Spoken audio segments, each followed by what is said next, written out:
One little mistake, and I blew it. I blew my second take. So here we go. 6 minutes, too, on my last take on this video. So now I'm going to have to redo it all over again because I made that one little mistake. All right, look, here's the icebreaker first off, though. I got another YouTube channel up. It's called Mr. DJ Counts Down WTBC's 12:30 WTBC's Top 30 Survey, and it's the week of July 18th. Well, not the week, but it's dated July 18th, 1973. And it took me about 2 weeks. I'm still uploading videos to this YouTube channel. Got 2 more videos to upload, hoping to finish that up tonight, so that by the time you watch this video, it'll be up. It's up and ready to go right now. Just feel free to watch the YouTube channel. But boy, I tell you, man, I found this on the internet. And we got some jams on this thing. Well, we got the standards. We got Behind Closed Doors by Charlie Rich, Brother Louie by The Stories, Feeling Stronger Every Day by Chicago. But, I'm always into the Lost 45s. Got the OJ's Time to Get Down, Love and Happiness, the Ernest Jackson version of that record, and The Hurt by Cat Stevens, Gypsy Man by War. And I threw in some top 40, top 100 extras, songs that did not make it into the top 40 by the Dramatics, the Ebonies, John Denver, and Vicki Lawrence, and Johnny Nash as well. And a couple of sock hop classics thrown in from Couldn't Measure. So, yeah, I really did this thing up. Overall, I'm pleased with it. So, feel free to check it out. Let's move back to 1969. Last week of the 60s, December 27th, 1969, Billboard's Hot 100. Oh my God, I got a hell of a Lost 45 play for you. If you're a Grand Funk Railroad fan, this is for you.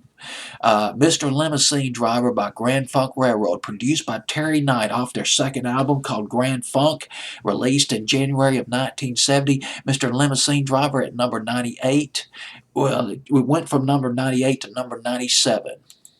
Not a big hit. 1969 Grand Funk Railroad, they were just getting started. They were performing live. They were doing live shows, but they released a couple of albums, and they had a couple of singles, but the singles were ignored by the AM radio stations. They were just not commercial enough. They were more like album cuts. These are Mr. Limousine Driver, great record. This is sort of a stripped-down, electrified blues version of Cream, the Jimi Hendrix Experience, and it's not a heavy rotation record on the AM station. You couldn't really play this besides Bobby Sherman or the Cufflinks or perhaps, well, maybe the Temptations, because they went psychedelic in 1969 with Cloud 9 and Psychedelic Shack, but you get the point. Grand Funk Railroad. A couple of stats on Grand Funk Railroad. This is from an outdated source. I got this from an old rock and roll Bible. But this will give you an idea of just how phenomenal this group sold. 11 gold or platinum albums over their career. They sold 20 million albums. 20 million. And that's probably more than that now. This source goes back about 20 years or so. But 20 million albums, Grand Funk, Mark Farner wrote a lot of their early stuff. He sang lead on a lot of their records. Mark Farner, he learned how to play the guitar when he was 15 years old. He aspired to be a football player, but a bad knee and a broken finger put a kibosh to all that.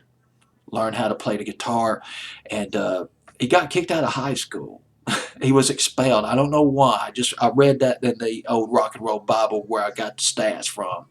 But after he got kicked out of high school, he played in some of the semi-pro bands. One of the bands that Mark Farner found himself in was the band was called Terry Knight. The band was called Terry Knight and the Pack. Terry Knight and the Pack, they had a minor hit in 1966, which is I Who Have Nothing, which is on my 60s YouTube channel, one of the videos on my 60s YouTube channel. And another member of that band was a guy named Don Brewer. He was a drummer in Terry Knight and the Pack. Don Brewer, Mark Farner, along with a bass player from Question Mark and the Mysterians. These three guys, they collaborated as a group. They got Terry Knight as their manager, and they gave Terry Knight creative and business control, which later turned out to be a mistake. They had a parting of ways with Terry Knight later on, I believe in the early 70s, but we're in 1968-69 now. And they called themselves Grand Funk Railroad. had that funky stripped down rock and roll style, kind of like Cream, Jimi Hendrix Experience, a little bit of bluesy feel to their music. Grand Funk Railroad, and their very first gig was in Buffalo, New York, March of 1969.